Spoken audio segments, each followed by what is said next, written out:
Hello, everybody, and welcome to the Great America Show. It's great to have you with us. Thanks so much for joining us today. A lot of stuff happening over the weekend. President Trump continuing to fill out his cabinet, naming Scott Bessent as Secretary of Treasury, leveling out his cabinet, now full. Now we await as they go to the Senate for confirmation. President Trump also making headlines, announcing he will remove transgender service members who are in the military on day one in office. Saying that they should not be in the military, and that's not how we run our military. So one of President Trump's latest pledges. Kamala Harris on her way back from Hawaii after enjoying a nice vacation there with her husband. I'm not sure he had a good time. Anybody who spends time with Kamala Harris, I think, has a miserable time. Nonetheless, Kamala Harris is apparently mulling a run for governor of California, going up against her good friend Gavin Newsom, telling her allies and her people close to her that she's going to be in the fight. She's going to stay in the fight. So keep her powder dry, and she's not going anywhere. She's also mulling maybe another return in 2028 for president. So we welcome either or. The presidential one would be better because whoever runs in 2028 for the Republican side should have no problem mopping the floor with her once again. Today's guest is someone a little bit different. We're going to do something a little bit differently today on the Great America Show. I want to bring you to a story about a man named Sal Greco, and he's going to be our guest in just a few moments here. Sal was fired by the NYPD in 2021 for being friends with Roger Stone. He was with Roger on January 6th during the insurrection. And he's since been fired from the NYPD, spending 14 years on the job, losing his pension, being forced out of work for that one simple reason. Sal is now blowing the whistle on Mayor Eric Adams and all his corruption. Some of these other folks in the NYPD, former commissioners, for their corruption after he was wrongfully fired from the department, which has been so ripe with corruption over these last few years. Imagine that, all the things going wrong in New York City, the criminals, the illegals, and Sal Greco is fired for merely being friends with our friend Roger Stone. Sal, it's great to have you here in the Great America Show. I appreciate you joining us. I know you're very busy, going through a lot right now. And I want to begin with first, I told the audience in our introduction there your story and what you're going through right now. But I want you to tell your story. And what happens now? Roger Stone's a good friend of us, a good friend of ours on the show. He's on the show every single week. And I didn't know being friends with Roger Stone could get you into trouble. But you know what? For Roger's friendship, I'm willing to get into trouble. So, Sal, if you will, tell the audience what exactly happened, why you lost your post at the NYPD after being there for 14 plus years as a good standing New York Police Department officer. All right, John, thanks for the introduction. Thanks for the kind words. So what happened here is, as a 14-year veteran of the NYPD with an unblemished record, as you see behind me on the wall, this is just a small collection of awards that I received in the NYPD. But they had a problem that I was friends with Roger Stone. They have a problem that I was a Trump supporter. They made up a ton of claims, such as I was doing uncompensated security for Roger. They don't like at this time, not like now the mayor who wants to be, I guess, the MAGA mayor now in New York City. But at this time, they didn't want MAGA. They didn't like Trump. They put me through I believe it was 19-month witch hunt. Wow. That ultimately ended with my termination. The police commissioner at the time was Keyshawn Sewell. Of course, Eric Adams was already the mayor. He inherited this whole case. And during this whole time, I was interrogated a couple of times by a Sergeant Orenstein from Internal Affairs, a real winner, a real breadwinner over there in NYPD. We had the claims that he made that I was on narcotics. He used this narcotics claim to get these subpoenas on my phone records, on bank records, on I was at the Willard Hotel with Roger to get the camera for the Willard Hotel. Wow. He put on there that I was involved in narcotics. He then, at the department trial, which is an administrative trial, admitted that I was never on narcotics. So we don't know yet why he would put that on the administrative subpoena, which in itself is illegal. You can't just get an administrative subpoena and use it in a criminal sense, basically trying to make it a criminal case against you. And all they did here, John, they looked through all my records. They looked to who I called, who I was with, where I was going, ultimately to find out, well, you weren't involved in the insurrection on January 6th, because it's well known I was there January 5th and 6th with Roger. He was at 2 legally permitted rallies. There were no incidents. Right. I can't explain what happened the next day. Looks like it was just a little bit of how can I say this? An event that got a little carried away with a kind of like for some people. For some people, but we're going to say it's there's asterisks everything on who incited what, because we don't know if there was cops, there were federal agents, if they were antagonizing people. Well, no, we know there were federal agents there, Sal. We do know that. Well, this really needs a full investigation, because I got pulled into the January 6th committee also. I was questioned by that group of eclectic people. So on top of everything, I had to deal with all this stuff. And here's this guy, Ornstein, drumming up fake charges. And I mind you this, John, for people, especially in New York City, understand this. I was never modified or suspended for anything, because besides the claim of that I was uncompensated security, the next claim was that I wanted a quote-unquote civil war in this country. They received a blank letter through Internal Affairs that stated I wanted a civil war in this country, and all the pictures were from the previous years of me out at an event with Roger. One was in D.C., another one was in Florida. Nothing to do with New York City also. That's the best part of the story. So they admitted at the very end at my department trial, well, Mr. Greco didn't use his position in the NYPD to advance anything or commit any crimes, and him and Roger Stone didn't commit any crimes, but we're going to terminate him anyway because of his association with Roger. Then they said I impeded an investigation because I kept saying I'm not Roger's security, and they said I was, yet they never called Roger. They never pulled any bank statements that said I was paid to be security, which is why they came up with that term of uncompensated security. And that's ultimately what they took my pension and everything I've ever worked for in the NYPD and flushed it down the toilet. But let me ask you a question, Sal. Under what code, under what law does it say you're not allowed to go with your friend somewhere? If it happens, protect them. Where is that a law? Well, the New York City Police Department is governed by what we call the New York City Police Department Patrol Guide. In this patrol guide, there's a provision that's been there for like 40 years or so, and it states that you cannot wrongfully or knowingly associate with someone who's reasonably believed to have engaged in or likely to have engaged in criminal activity.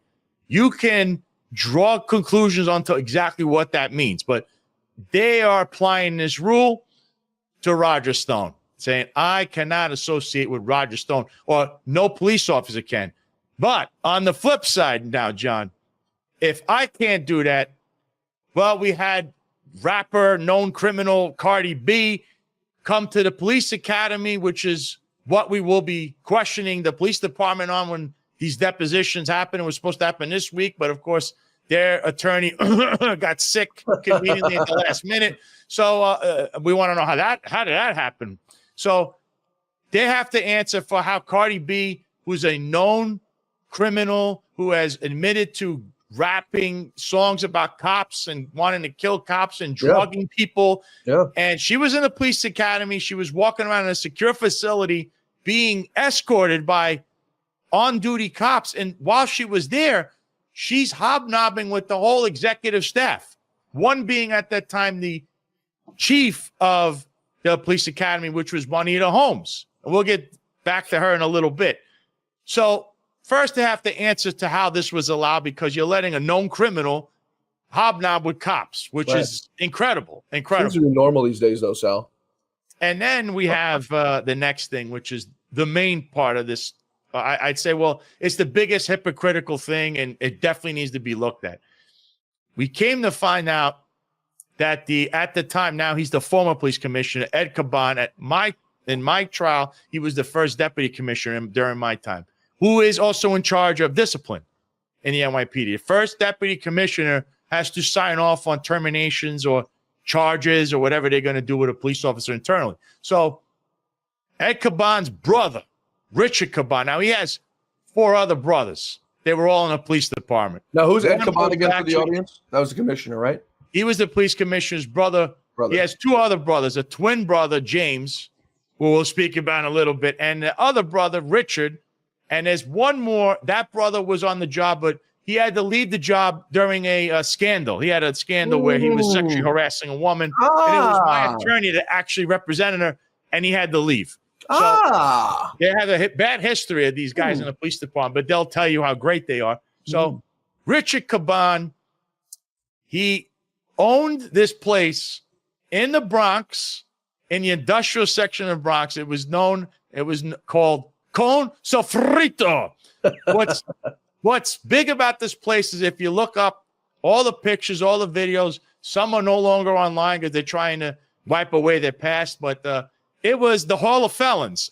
Basically, if you're a thug, if you're a fugazi wannabe gangster, or maybe you really are a gangster, this is the place for you. It's in the middle of nowhere in an industrial section, and we have all kinds of shady, unsavory characters, as we like to put, and that showed up there.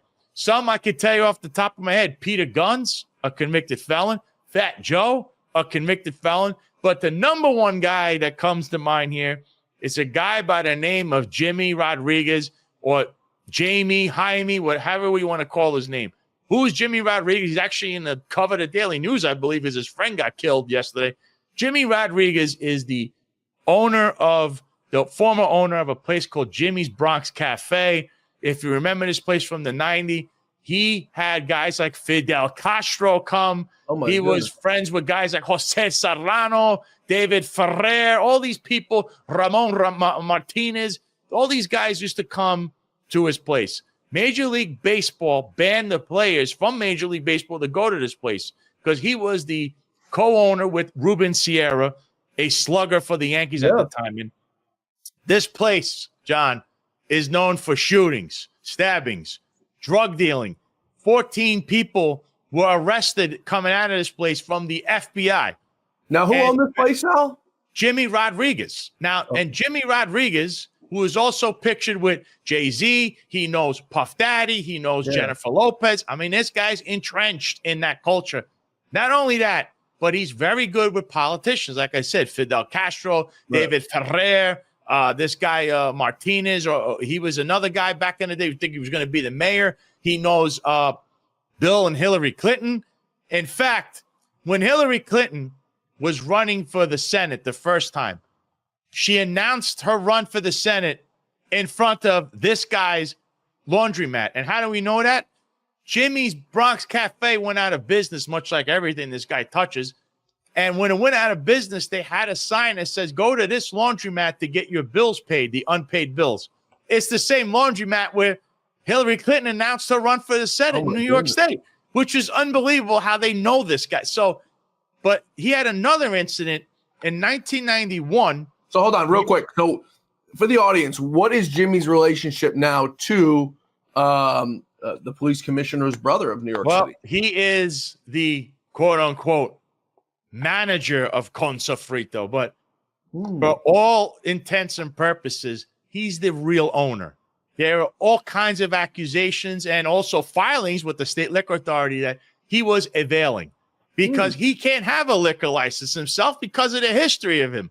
Because back in 1991, when he owned another place called Mariscos del Caribe, the FBI went in there, took 2 of his properties, and he had a car dealership where he was selling drugs or guns out of the car. That was the accusation. It was in a federal affidavit. I thought you were the drug dealer. Yeah, he was not touched. Yeah, he wasn't touched. But this guy, Sammy Vega, Sammy Aponte Vega, this guy was indicted.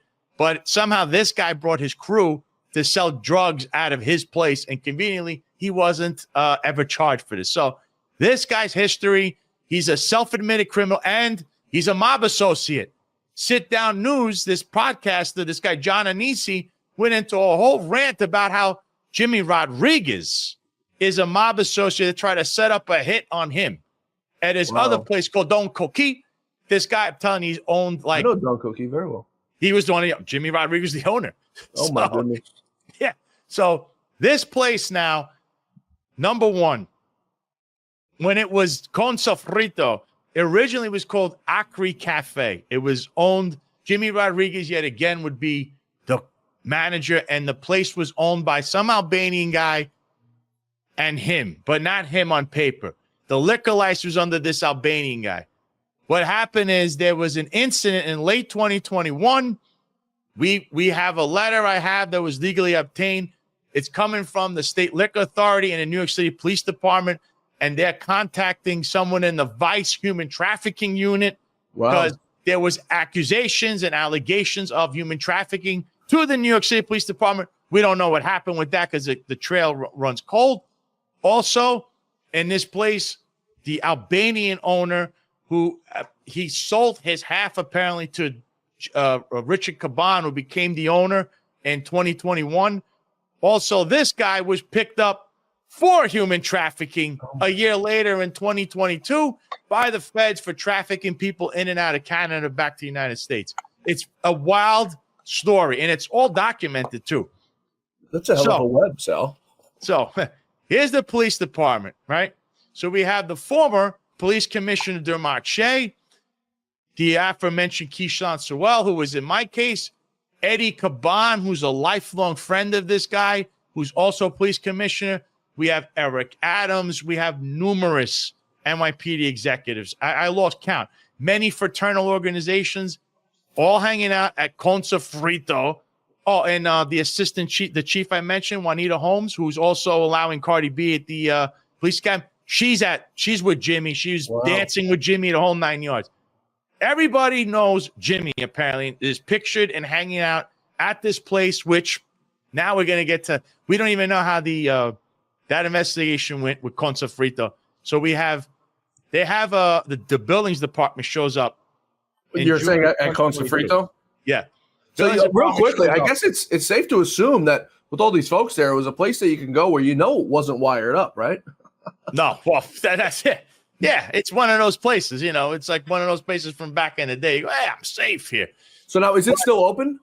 No, it got shuttered, and I'll tell you why. So the buildings department went there in June of 2022.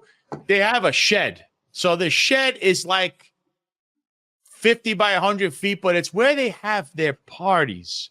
Now, you need to have it where it's got to be in good standing. The buildings department said, tear it down. It's unsafe. The fire department comes and hits them with a ton of violations. There's no fire suppression system. They said, get rid of it. They hit them with a bunch of fines.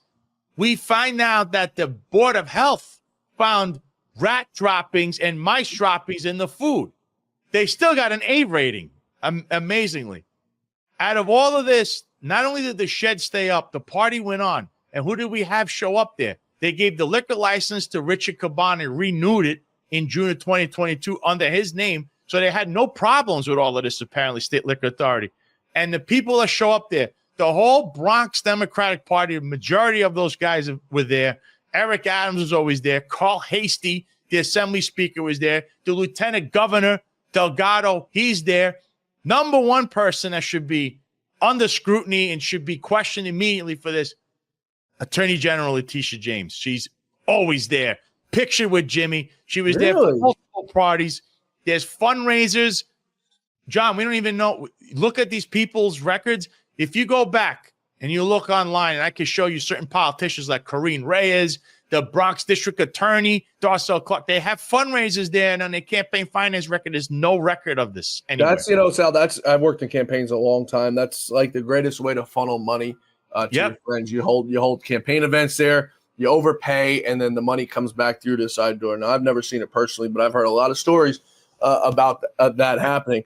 I believe you that Tish James was there. You didn't have to show me any evidence. I saw She's a picture. There. I mean, the pictures and videos are there. But so this place. Real quickly, I saw a picture of Tish James on Twitter, and everyone go check out my Twitter at John Fawcett NY. Tish James looks like she's been eating just about everything under the sun. So She probably got quite a few meals. I think she's very nervous about the return of Trump, but we'll get into that. Go ahead, Sal. But we wonder if they had who paid for those meals also, because we don't know who paid for this stuff. So this place lasted all the way until this guy blew the whistle and said, hold on a minute here.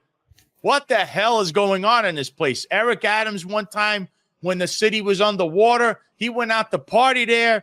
Curtis Lee was tracked down and he left with some femme fatale. He shows up to the morning meeting late. It was like 12 o'clock. His press conference, his daily press conference. After that, it became a weekly press conference off topic. So it all stems back to Jimmy Rodriguez and Con Sofrito. This place lasted up until, I believe it was June of 2024. Wow. What happened was the landlord caught on to this stuff. They had no paperwork. They didn't pay any rent. They owed a water bill. It was a disaster in this place. This place had no business being open yet. They've managed to survive and have everyone under the sun that means something in the state of New York there. So that's the question with what the hell happened here at Con Sofrito. But in my case in particular, how can you say, oh, who's saying that you can't be seen or be friends with Roger Stone? Oh, he's a convicted felon. Who's Jimmy? What about Jimmy Rodriguez? What about this place where they had even internal affairs own chief, Miguel Iglesias, was there. And they had a sponsored party there, which was illegal. Because remember, the shed was always illegal. It could never pass inspection. Right. And the place always had this hanging over their head. It's a major scandal. Many people, I mean, it was a few articles written about it, but they never really, dove into this the way it should have been, right. Spoken about or written about. And that is in the middle of this case, as I found. How do you say, who says Roger Stone's bad, Jimmy Rodriguez is good, or Fat Joe is good? Yeah. Who's making that decision? Because this rule is very vague. Yeah, and you ruined my life. I mean, it was smearing me all over the place. And then in the craziest twist, it is now Eric Adams who is begging like a dog behind the scenes with Trump's people, trying to find anyone he could talk to, including Trump himself, saying, please pardon me for my own criminality, which, by the way, he stole $10 million from not only the taxpayers, the matching funds, because they were donating it through Turkish straw donors. We're gonna get to that. We're gonna get to that now. We got to take a quick break here. We blew over our break. We're gonna take a quick break here. We're coming back with one of New York City's finest, retired, well, not retired, sort of forced out by these low-life scum that run these bureaucrats who run these organizations. And it's not the rank and file folks like Sal. It's as you heard, the police commissioner, the Tish James of the world, who ruin it for everybody. We're coming right back with Sal Greco. Stay with us, folks. I'm excited to announce our Christmas extravaganza is finally here. Get this season's flannel sheets for as low as $59.98. They won't last long, so get them while you can. Our famous My Slippers, they haven't been on sale for over a year. Regularly $119.98, now only $59.98. Our 6-piece towel sets are back in stock with extremely limited quantities, only $29.98. With hundreds of MyPillow products, there's something for everyone on your Christmas list. Bathrobes, duvets, quilts, down comforters, and so much more. So go to MyPillow.com or call the number on your screen. Use your promo code to save on all MyPillow products. For example, flannel sheets for as low as $59.98, or our 6-piece towel sets, just $29.98. But that's not all. I'm extending our 60-day money-back guarantee until March 1st of 2025. Plus, all orders over $75 or more ship absolutely free. We're back, folks. We're talking with Sal Greco, former New York City Police Department officer, forced out of his job for being friends with Roger Stone. The only reason. Sal, in the first segment, you had mentioned, I want to go back to cover a few things. You had mentioned the premise of the investigation that they opened up into you to get all these warrants and everything was that you were doing some sort of illegal drug activity. Okay. You then said that they came out in court or later on that in the police court that there was no drug usage. There was no drug sales, nothing like that. And they said, pretty much they were sorry that they did it. But that was the premise, to get all that information. How are they allowed to go ahead now and continue to use whatever they found against you to fire you when it should have never been opened in the first place under the premise of you being a drug dealer. Yeah. Well, that's exactly the point here, John. We need to find out exactly what is the cause for you to fire me, saying criminal association, right? Well, who makes this decision? Is this the rule on paper, or what is it really? Because it's all speculative and it's basically arbitrary. That's the key. Because in an equal opportunity job, it can't be arbitrary. There needs to be one standard. Clearly, there's different standards for different people. Because Ed Caban should have been fired, Sewell should have been fired, DeMarche should have been fired. All these executives that have hung around Jimmy Rodriguez should all be fired, all the fraternal organizations, because there's only one rule, right? Or is it really they make the rules, it depends who it is and what it is, which would then make it arbitrary. That's the key with the whole case, this whole criminal association nonsense. Then we have all this, the way they got the subpoenas done. That's not supposed to happen. You can't use an administrative subpoena for a criminal matter, which my case was marked with the letter C, meaning Internal Affairs thought it would end in a criminal charge. They really thought I was going to be some insurrectionist. That's what they were clearly smearing me everywhere with this stuff. And then they were like, well, he really isn't a member of any of these groups. He never went to the Capitol. He had nothing to do with anything, but we got to fire him anyway. We have to find a reason to fire him, which is what we believe this narcotics thing was all about, because I've never taken a drug in my life. I've arrested plenty of people for that, but there's no narcotics around me. That's crazy. That was a crazy thing for him to say, but he'll have to answer for it himself and his supervisor. So, something very interesting to me that I just had to check the dates on, because it doesn't really align with what you're saying, and it's not you, it's them. So they allege that you participated, you hung out with somebody who was a known felon, and this was after January 6th. When was the investigation opened into you? The date, Sal? They just roughly. Technically, they started in October of 2020, saying I was uncompensated security. Okay, and then January, right after January 6th, they started with the whole, you're looking to create a civil war, a civil war, or something like that. Okay, so President Trump on July 10th of 2020 commuted Roger Stone's sentence, sparing him from going to jail. On December 23rd of 2020, so now this is about 2 weeks, just under 2 weeks before January 6th, the January 6th celebration, President Trump pardoned Roger Stone. Now, in my eyes, in the eyes of the law, and I'm not a lawyer, Sal, but I understand and I know how to read, when you're pardoned, you're no longer a convicted felon. If you were a convicted felon, if you were someone who committed a misdemeanor, you no longer committed that misdemeanor. It's wiped. The slate is wiped clean. President Trump pardoned Roger Stone on December 23rd of 2020. January 6th was 2 weeks later. They opened their investigation into you further then for hanging out with someone who committed a crime. But in the eyes of the law, in the eyes of everything, Roger Stone committed no crime. So that's another question that I have for you. Where are they getting that Roger Stone is a criminal? Well, they're saying that because he was convicted of a felony, and actually at my department trial, they went so far as to get some letterhead from some U.S. attorney who agrees with their philosophy, but it's nothing on record for this. And they stated, well, Roger still was convicted of a felony. Therefore, the conviction never truly gets wiped away. Because he was convicted of a felony, he will always be a convicted felon. But that's not true in the eyes of the law, Sal.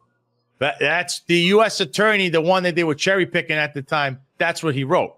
So let me ask you a question. When Hunter Biden gets pardoned here in the next month or so for his felony, because he was convicted of a felony, not sentenced yet. So technically, he's not sentenced yet in Delaware. And then that case out in California where he's almost guaranteed to be convicted if he hasn't been already. I sort of stopped following Hunter Biden after President Trump won. But and President Biden pardons him, is that mean he's no longer a convicted felon, or is that there no double standard there? Yeah, that's a good question. I know it depends. It's all in the eye of the beholder. The actual rule, you would believe, says someone's pardoned, they're so basically they're saying that you're convicted. The basic terms here that they were trying to say without writing it like that is that you're all the punishment and anything that comes with being convicted was wiped away, but you're still a convicted felon. So you're still, but all your rights are restored, but you're still a convicted felon. So if somebody wants to say, hey, you convicted felon, they can't sue you. We can't, because you're still a convicted felon. And that's what they put their hat on, is that, oh, he's a convicted felon and you shouldn't be associating with him, which is crazy. When you come to think, when you hear about Jimmy Rodriguez and everything that went on over there, how the hell is that okay? This goes back 30 years, though. 1990s, there were police officers hanging out at Jimmy's. So it's not just something new. That's the whole thing. If that's okay, how was Roger not okay? A guy who was what was he convicted of? He was convicted of obstruction, making false statements, I think, to the FBI, and witness tampering. Oh, so when you're involved in a heroin trafficking ring, quite possibly also human trafficking and narcotics all over your place, and you're availing, and your place is operating illegally, and that it's under someone else's name when it's really yours. That's nothing, right? And you're hanging around every known gangster. By the way, Puff Daddy was a regular at Jimmy's Cafe. What's going on there? Who's Puff Daddy? I never heard that man before. Puffy Combs. What's going on there? Another friend of Eric Adams, man. I gave him the key to the city. That's Sean Diddy, Baby Oil Combs. He's going to have a rough time, too, now coming up. And I want to see some of these names. But back on the Roger thing, it's sort of like the situation you went through, where they used the premise of you being a drug dealer to go through everything. The premise on Roger's investigation was that there was 2016 Russia collusion. We find out from Robert Mueller that there was no Russian collusion from Donald Trump. They got some folks, Russian nationals, who had nothing to do with President Trump, posting some Facebook messages, Sal, and that was there's $50 or $60 million Russia collusion case that they ran against President Trump. So for Roger, there was no underlying crime. They went after Roger just because he was good friends with Donald Trump, and Roger doesn't like to keep his mouth shut like me, and he's out there and he runs his mouth like me. So that's why they went after Roger Stone, because they saw him as a threat. So there's no underlying crime there. They get Roger Stone on obstruction, false statements, and witness tampering. Never went to jail. I'm not even sure how the hell that's a felony, but nonetheless, pardoned, and here you are now guilty of being friends with Roger Stone, yet we let criminals run rampant. I want to turn to Eric Adams and the issues he's having and some of the issues that you've uncovered now as you proceed forward with your trial. And folks, Sal's suing for what's owed to him. 14 years on the job, lost his pension. For what? For absolutely nothing. So whatever money Sal gets, and I hope it's a lot of damn money, he deserves times 10, because we can't let this stuff happen to people, folks. We cannot let them bully us into keeping our mouths shut, into who we're allowed to be friends with. I mean, I thought it was bad when they were censoring our free speech on social media platforms, but now you have it. They're trying to censor who our friends are and who we're allowed to hang around, and if it's considered working or not. It's really a different level. As you heard Sal say, the NYPD has far bigger problems than Mr. Sal Greco being friends with Roger Stone. These folks hanging out at this cafe owned by a criminal, Letitia James, Big Tish, as I like to call her. This is the Attorney General of New York. I'm not even going to say. And John, remember, there's allegations. The human trafficking allegations are tremendous. The narcotic sales are not. There's a lot. What the hell is the Attorney General? She's the chief law enforcement officer in the state. And you're just standing smiling there with felons and criminals, and yet you have the power to make somebody a convicted criminal and a felon. That right there is a contradiction. She should be in a courtroom right now, sanctioned and disbarred immediately. She has to explain herself. What is your involvement in this? Remember, before we jump, I just want to mention another thing. We didn't touch up on it, but remember, James Caban, who's Eddie Caban's brother, is involved. They are investigating right now for that extortion racket that went through the nightclubs in the NYPD, which originated at where? Concha Frito, where James Caban was seen numerous times. He's best buddies with Jimmy Rodriguez.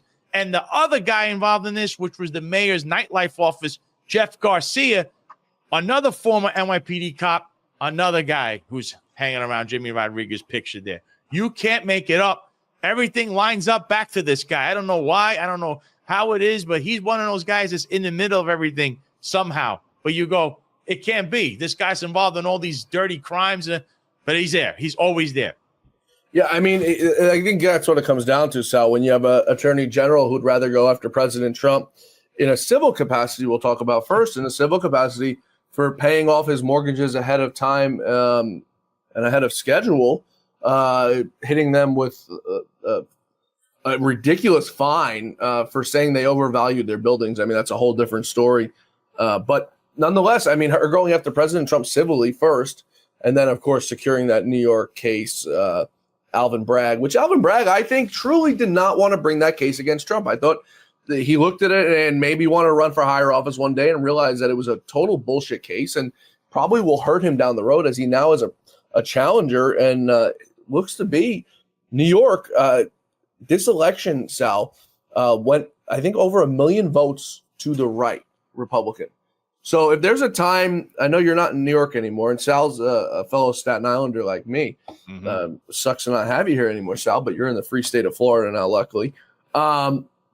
But when you have a shift like that, a million person shift towards the right, I think you have a real chance of getting rid of some of these people. And like I said, I think Tish James is running for the hills. Well, not running, but wobbling for the hills. And Alvin Bragg's another one. I don't think he wanted to bring that case in the first place.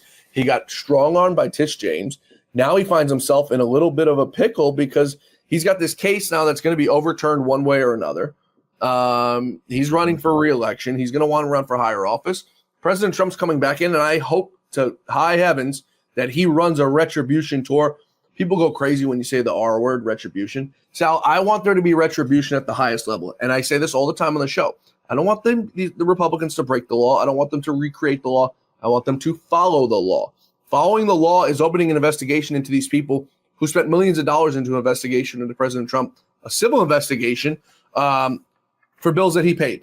A civil investigation, and we just get word now that Jack Smith has asked for the charges to be dropped against President Trump in the January 6th obstruction case, the documents case in Mar-a-Lago, already tossed by Judge Eileen Cannon down there. But it's far too late, Sal. It's far too late. Far too much money was spent. And people may say, well, it was only $50-60 million. I don't care. That's $50 or $60 million that could have been sent to veterans or somewhere. But especially you've got these right. They've spent millions, over $100 million in investigations, probably over $200 million on investigations into President Trump, with nothing to show for. He's not going to jail. He's not going to be sentenced in New York, which technically he's not a convicted felon. Everything is falling apart now. And the Democrats say we're not supposed to get retribution after what they've done to people like you, after what they've done to people like Roger Stone, Paul Manafort, Peter Navarro, Steve Bannon. You go down the list, Sal, it's not one person. People look at it and they say, it is what it is. Let bygones be bygones. But what do they say to people like you who lost a 14-year pension, who was going to retire after 20 years and we're probably set and not have to work again and retire and be okay? What do they say to people like Roger Stone, who has all his savings wiped away spending on lawyers? What do they say like guys like Peter Navarro, who's an elderly man who had to go to jail, or Steve Bannon, or President Trump, or Donald Trump Jr., or Eric Trump? What do you say to these people? What do you say to Barron Trump, who was a kid watching his father get mugshotted and fingerprinted? What do you say to Rudy Giuliani, who just lost his apartment in New York City, lost his car, lost all his watches? What do you say to those people, Sal? They have a serious problem because this is how this goes. It's not really retribution. It's for the last 4 years, you got easy to point you. Just look at that nightclub. Everybody who's involved, they all should be under a federal investigation because that place has been known. No one can investigate it because, again, the police department's involved, the mayor's office is involved, the lieutenant governor went there, so that office is who's left? The feds. It's the only people that could actually look at it, and you might have that under a Trump DOJ. And now it's not retribution. It's no, you guys were doing all these things. All these different people were there. You have to take a look at that. And you could take that microcosm and spread it around the country because what you're saying is, well, let's let bygones be bygones. Let's forget about it. And then a few years later, they're back in power. Oh, no, we're going to crush you for what you did a couple years ago. That's how it ends. It's those bad actors need to be held accountable. There's no accountability. If people are held accountable, then you're going to see things turn around, because then they're going to say, no, we're not going to do anything bad. We're not going to start committing crimes, and we're not going to look at anything anymore. It ends with this person, that person. You see that they're being investigated. They get a trial, they get convicted, and people are going to say, you know what?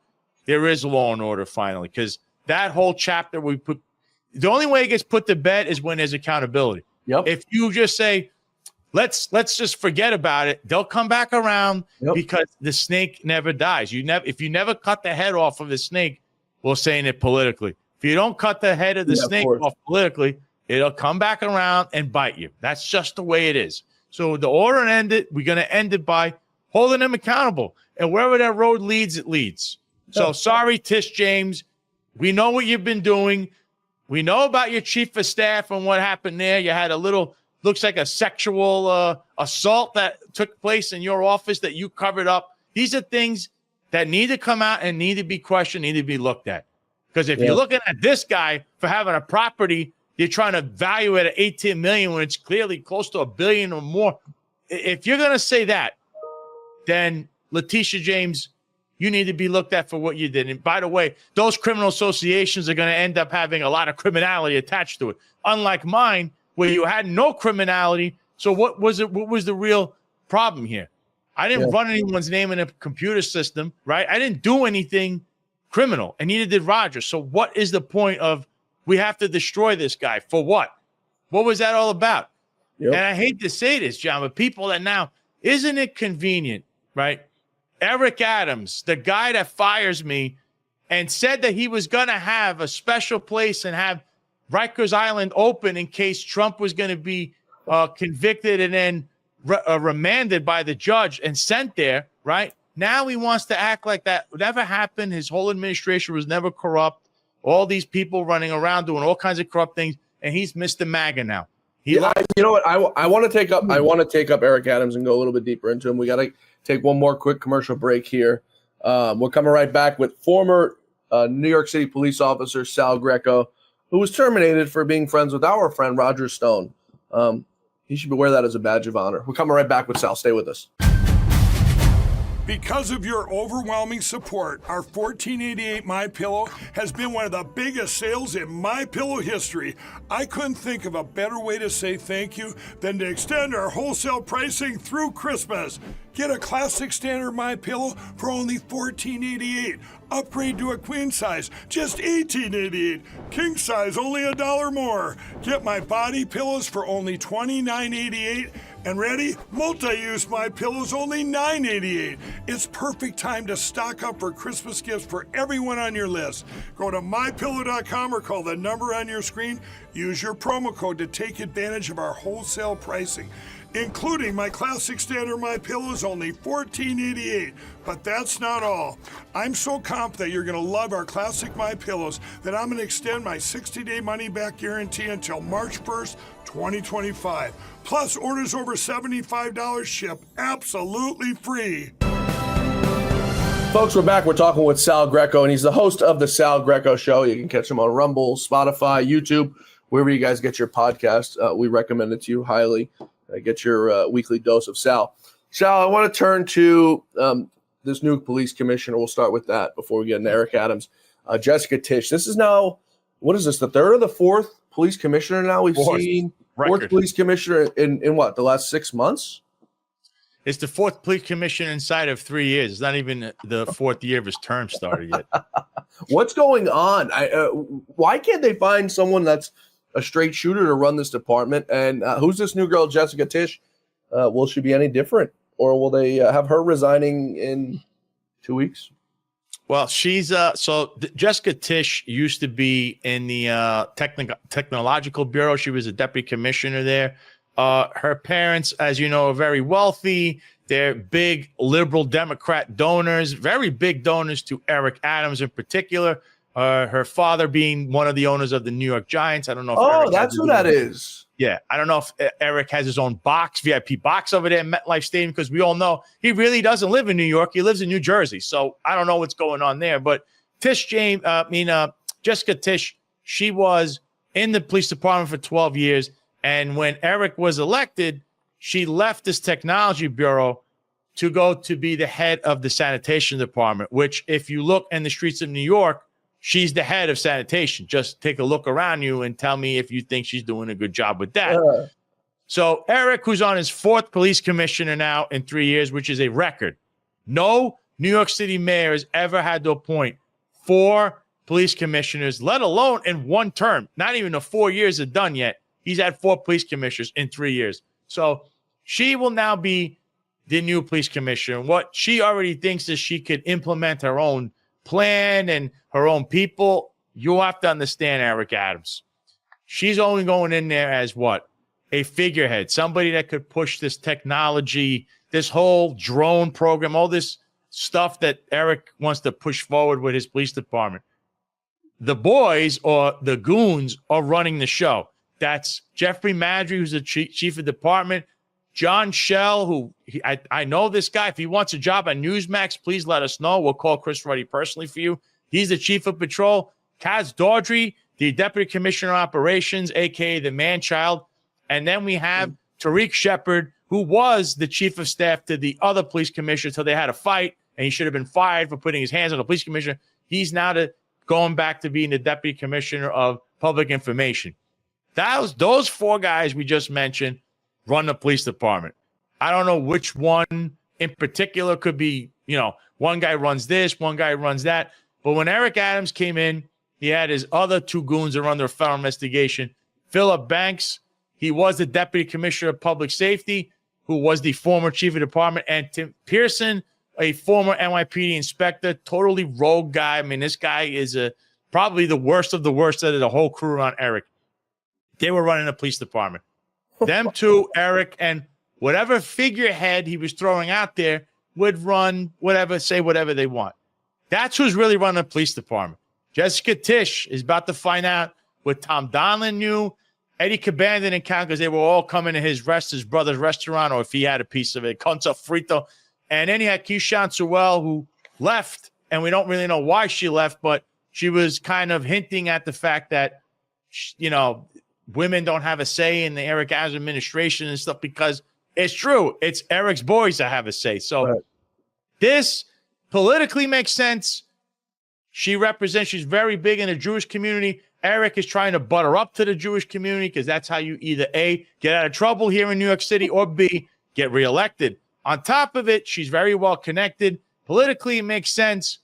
But for the police department, the rank and file are furious. She was never a cop. She was never in the street. She doesn't understand this job, and they're very, very upset about it. But in the end, it goes back to the same guys running the police department. So this is a plus politically, but a down for morale. It's a thumbs down for morale in the police department, which I think is already in the toilet as it is. So don't expect anything major, and we don't even know if she's going to last. Because when in the world of Eric Adams, you only last one way, and that's Eric runs the show. He's a micromanager. That I could tell you. He's 100% a micromanager. I think you can guarantee one thing with this girl, which I don't understand why she'd take this job or why she was in her line of work in the first place. Her father's extremely rich. He's the CEO of Lowe's Hotel Corporation, not the hardware store. Donating and owns the Giants. Right, family owning of the Giants, partially owning the Giants with the Mara family. Doesn't really make sense, but I guess you can rule out one thing, that she'll be corrupt looking for money. Her family's got plenty of money, so I'm not sure you're going to find her at Con Sofrito looking to make a few $1,000s through the back door, metaphorically, that way. But nonetheless, I think you're right. I mean, you put someone in the job who's not never been a police officer on the streets. But you never know. It might be a breath of fresh air. Who the hell knows? It can't get any worse than where we're at right now, which brings us to our next issue, and that's the deportation of illegals. You've got these deep blue cities around America, Denver mayor, saying they're willing to go to jail to protect these illegals. Do you think Eric Adams lets Donald Trump come on in and start deporting these criminals? Because I think New York's probably among one of the, I'd say, top 3 with the biggest criminal illegal aliens. And by criminals, I mean gang members and people who are doing crimes and things like that. Not the regular illegal migrant who their crime is just coming here illegally. Do you think Eric Adams allows ICE to come in and start deporting these people because he's so terrified of going to jail on his own?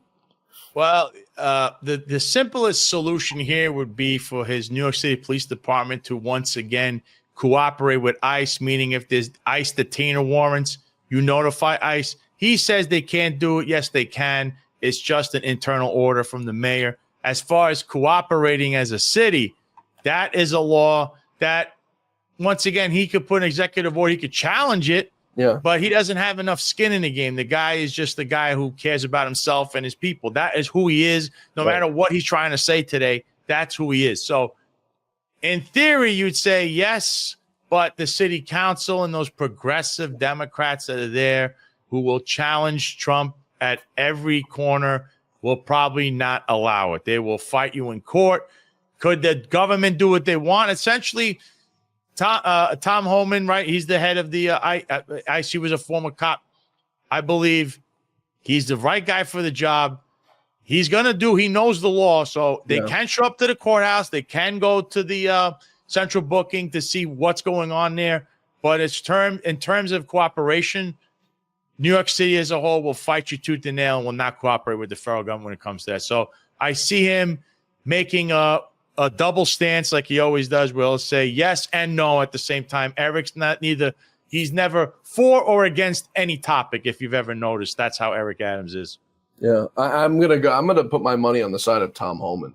I know Tom very well. I've known him for some time, for years now, working with him both when I was at Fox and here.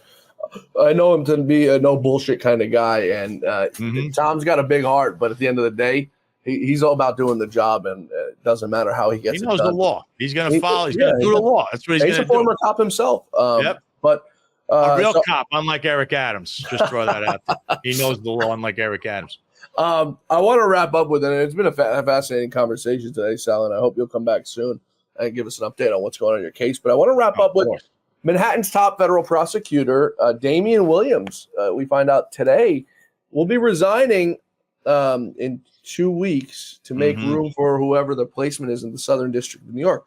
Now, for those of you who don't know who Damian Williams is, I would ask you to Google this man and all the damage and destruction he's done. You guys may remember I had a lady by the name of Bevelyn Williams on this show who's now in jail. She was outside protesting outside of a Planned Parenthood facility. He tried her for blocking access to an abortion facility. She's now in jail, I think, for over 2 years. She'll be spending some time there because of Damian Williams. But this man's a very bad man out of the Southern District of New York. Sal, I want to get your thoughts on Damian Williams leaving his post early. I wonder why he's not holding on until the end. By the way, this is also the man who's leading the Diddy case, I believe, out of the Southern District of New York. Your thoughts on it all, Sal? Yeah, it's like indifferent because, again, he did that prosecution, but he also did Bob Menendez, who's an epically corrupt senator. That was an easy one, though. Yeah, Pete Diddy, of course, who, he's not even being looked at. You're going to hear some things about that case that are just wild with all these different victims. And, of course, the Eric Adams case and whatever is going on with the police department, all these other raids that they did. He has to leave early because Trump already announced who's going to be running the SDNY. You never, as the head of any agency, want to be knowing there's going to be a change. You have to step down. Don't be fired on the day the guy, because that's embarrassing and that goes on your resume. He has to step down. But be that as it may, it doesn't mean that the SDNY is going to stop everything because, I know that's a New York City perception. Eric Adams is still going to go to trial. The investigations that are going on, the federal agents are still carrying them out, and his assistant and these people they left behind will still continue with that. Now, as far as the agenda goes going forward, yes, Trump's agenda with the SDNY, it's what's going to go forward. So they might shift and say public corruption, maybe we'll go to make it more like white collar fraud kind of crimes again. I don't know exactly what they're going to do, but I know whatever this guy has left behind and whatever he has, the office will still move forward.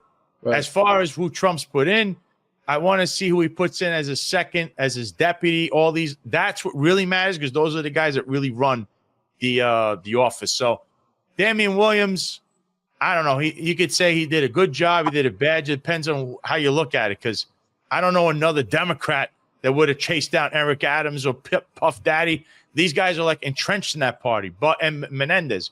But at the same time, he did charge this woman with blocking Planned Parenthood. Oh, so he did far worse than that. That's terrible.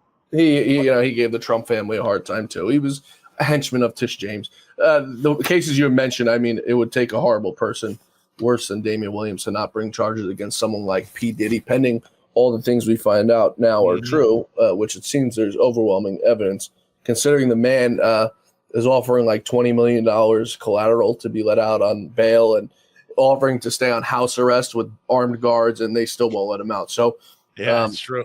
When you see a case like that, when they literally let people who kill people out, and he's a friend of Eric Adams and Jimmy Rodriguez. Right. So when you got something like that and this man's not even getting out, I think it would have been hard to not bring a case against him, whether it was Southern District or whoever else decided to bring the case, someone out of Florida, whatever. But nonetheless, hopefully things start to turn around in New York, Sal. I want to ask you something as we conclude here. Pending hopefully everything goes well in your case. If you were to be offered back your job at the NYPD, to go back for 5 or 6 years, even 2 years if they offer you lost time, get your pension, would you go back to the NYPD that you know today? I'll tell you, there's a lot of things I miss. I love Florida. Very sunny. It's a sunny place for shady people. I wonder who said that one. But it's very nice down here. I live a different kind of life now, but it's almost like a life from exile, because I was basically, thrown out of a job I liked for nothing, basically, if you really looked at it. To go back to that after all these years, I really don't know if now, 3 years later, has the job changed? Yes. Has things changed? Yes. I don't know if I could handle that anymore, meaning certain rules have changed. I mean, I could always adapt. I was always that way, but to move back to New York, to deal with that again, that'd be something I really have to talk, especially with, my family, and see is it worth it?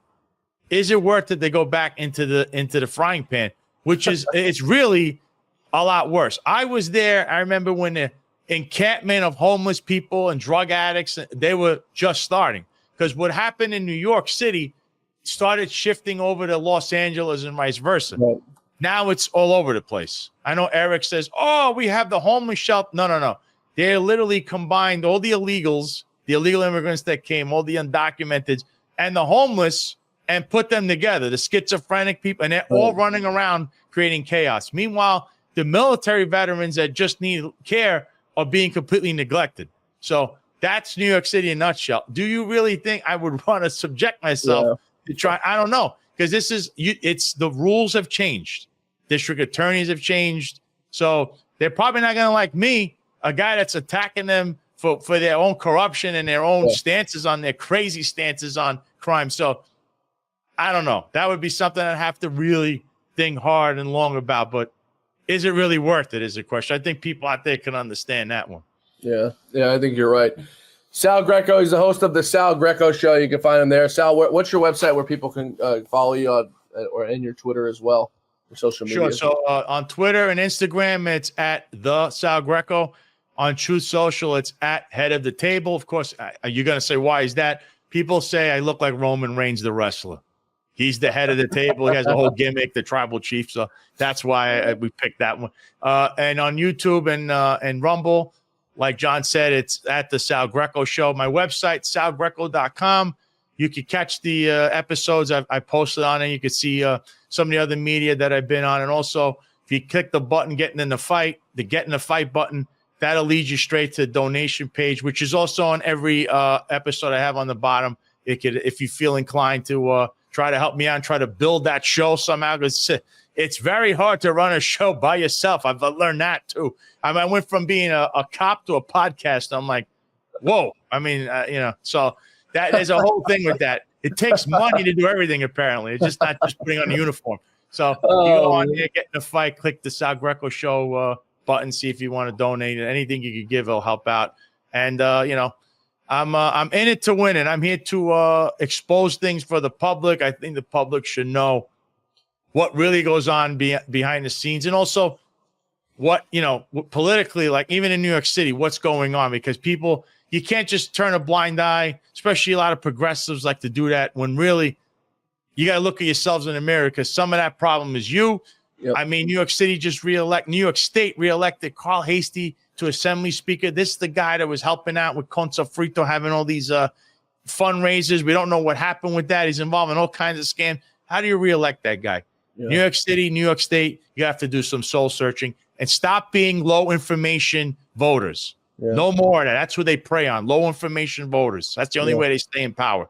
Vote for me, my skin color. Vote for me, we shop at the same store. Vote for me, we both like the same coffee. No, vote for policy, not that garbage. That's what they want. Keep you stupid, low information. Stay away from that. Yep, you're absolutely right. You joked that you went from a police officer to a podcaster. I went from an executive producer, television, to an executive producer of podcasting, to a podcaster myself. Thank you to the great Lou Dobbs for leaving me this amazing show and an amazing audience. But to your point, I want to conclude with this. Don't be low information voters. I think, Sal, this election, people figured out what's at stake. You see some of these numbers. Over 70% of Americans believe that these illegals should be deported. So when you see a number like that, when you see numbers like almost 2 million people in California, the bluest state in the union, moving to the right from 2020 to this election, when you see over 1 million people in New York moving from Democrat to Republican in this election, Florida, over 1 million more people voted Republican this time from 2020 to 2024, Texas, almost 1 million people, New Jersey, 500,000 people, Illinois, almost 500,000 people, Massachusetts, almost 400,000 people, Michigan, over 230,000 people, Pennsylvania, 200,000, Tennessee, 200,000. You go down the list, Sal, of people who shifted from left to right from 2020 to 24. I'm very optimistic about what the future holds. I'm optimistic about your case and hoping everything goes well there, because you're due some money, and you're due it now. Sal Greco, come back soon. We appreciate you joining us today, brother. Thank you, John. It's been my honor, and rest in peace, Lou Dobbs. Amen. I remember that. That man was something special, and we can continue his legacy, and we're going to point out what people should remember. Like we keep saying, low information, stay away from that. See this country, how it went one way? Now we need that at local levels, because local is key. That's all I keep saying. Local is what matters. Make sure you keep that up when you're voting next year in the local elections. Yep, absolutely right. Sal, we'll talk to you soon, brother. Thanks so much. Thank you, John. God bless. God bless you. Thanks, everybody, for being with us today on The Great America Show. Please be sure to join us back here tomorrow for The Great America Show, where our quest for truth, justice, and the American way continues. We'll see you right back here tomorrow. Same time, same place. Until then, may God bless you, may God bless America, and may God bless the great Lou Dobbs.